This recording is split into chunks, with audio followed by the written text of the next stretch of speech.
Mental health and digital age বা social media use, এটা বোধহয় ঘরে ঘরে প্রবলেম।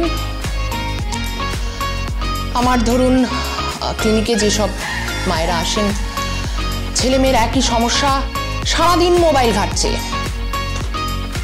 কি করব ম্যাম বলুন আপনি?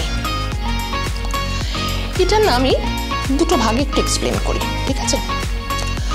প্রথমে বলি মোবাইলটা যে ঘাটছে শুরুটা হলো কি করে।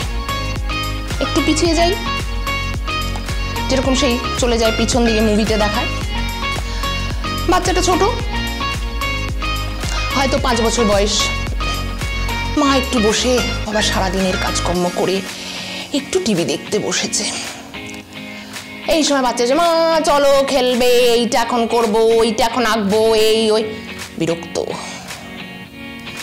আর এনে মোবাইলটা দিয়ে দিলাম, এই যা তুই মোবাইলটা একটু খেলতো। The starting. এবার বাচ্চা তো মোবাইলটা নিয়ে দেখলো, বাহ বেশ ইন্টারেস্টিং, কারণ মোবাইল তো তৈরি হয়েছে ওইভাবে যাতে করে পিপল বিকাম এডিক্টেড, তাহলে ব্যবসাটা চলবে কি করে, রাইট? এবার আমি কিন্তু দিলাম, ছেলে কিন্তু প্রথমে মোবাইলটা নেয়নি, অ্যাক্সেস ছিল না। আমি তাকে দেখালাম যে দেখো বাবা মোবাইল কি জিনিস।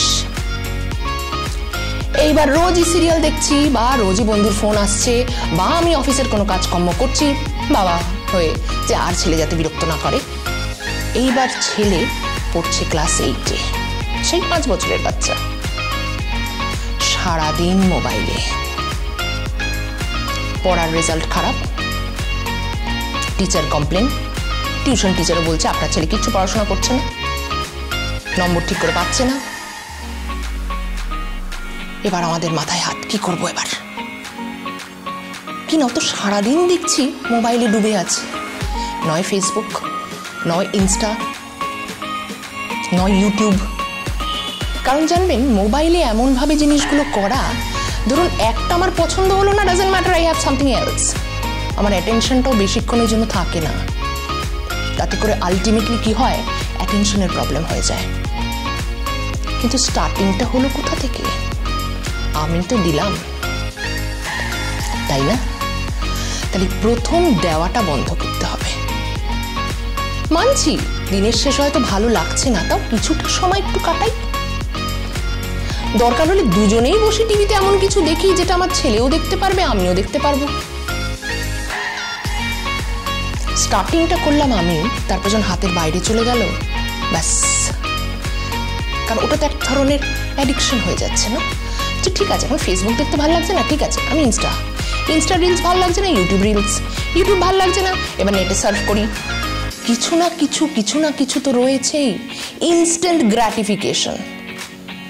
এরপরে কি হচ্ছে, সেই বাচ্চাই যখন পড়াশোনা করছে তার অ্যাটেনশনটা সে ধরে রাখতে পারছে না, তার কিন্তু তখন ওই সেই ইনস্ট্যান্ট গ্র্যাটিফিকেশনটাই মনে হচ্ছে।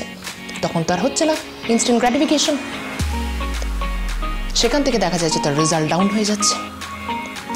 তাই প্রথমেই আমার একটা কথা বলার প্যারেন্টসদেরকে, যে প্লিজ কোনো অজুহাতে বাচ্চাদের হাতে মোবাইলটা বা টিভির জায়গাটাকে ওইভাবে জাস্ট দেখো করে তুলে দেবেন না প্লিজ।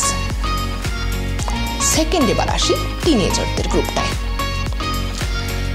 দেখবেন এখানে আমি একটা পয়েন্ট আগেও বলেছি, যে কি হয় সবসময় নিজেকে একটা কম্পেয়ার করার জায়গা চলে আসে। কম্পেয়ার মানে আমি যদি নিজেকে নিয়ে স্যাটিসফাইড না হই না, তখন কিন্তু আমি কম্পেয়ার করব। ধরুন আমি আজকে এটা জামা পরে আছি, আমার বেশ ভালো লাগছে, কিন্তু ধরুন আমার নিজের মধ্যে জামাটা কীরকম, এই রঙটা কীরকম, এই ঝুলটা কীরকম, তার মানে কি আমি স্যাটিসফাইড নই, জামাটায় কিন্তু কোনো প্রবলেম নেই, ইট ইজ মাই ডিসস্যাটিসফ্যাকশন। এবার কি হলো, আমি এবার এফবিতে গিয়ে দেখছি, এ বাবা ওর পোস্টে 50টা লাইক, আমার পোস্টে 2টো লাইক, কেন হলো? প্রায় একই ছবি। এই আমার ওই কম্প্যারিজনের থ্রু দিয়ে কি হয়ে গেল, আমার ইনস্ট্যান্ট আমার মধ্যে একটা অ্যাংজাইটি, ডিপ্রেশন চলে এলো। কি করলে আমিও অতগুলো লাইক পাবো? Why compare? তুমি আর ও তো এক নও, তুমি ও।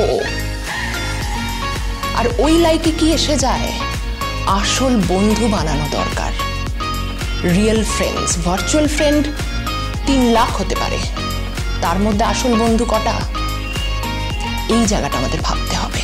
যাকে আমি দরকারে পাবো, কোনো প্রবলেম হলে যে আমাকে সাপোর্ট করবে, সেইটা দরকার। এটাও কিন্তু জানবে এই যে বন্ধু কাকে বুঝবো সত্যিকারের আর কে নয়, জাস্ট একটা করে একটা স্মাইলি দিয়ে শেষ হয়ে গেল, এটাও কিন্তু লড়াইয়ের একটা অংশ। লড়াইয়ের কিন্তু অনেক পার্ট আছে। লাইফ ইজ এ ব্যাটল না, জীবন মানে লড়াই। তাই এই কায়দাটা, এই জায়গাটাও আমাদের বুঝতে হবে।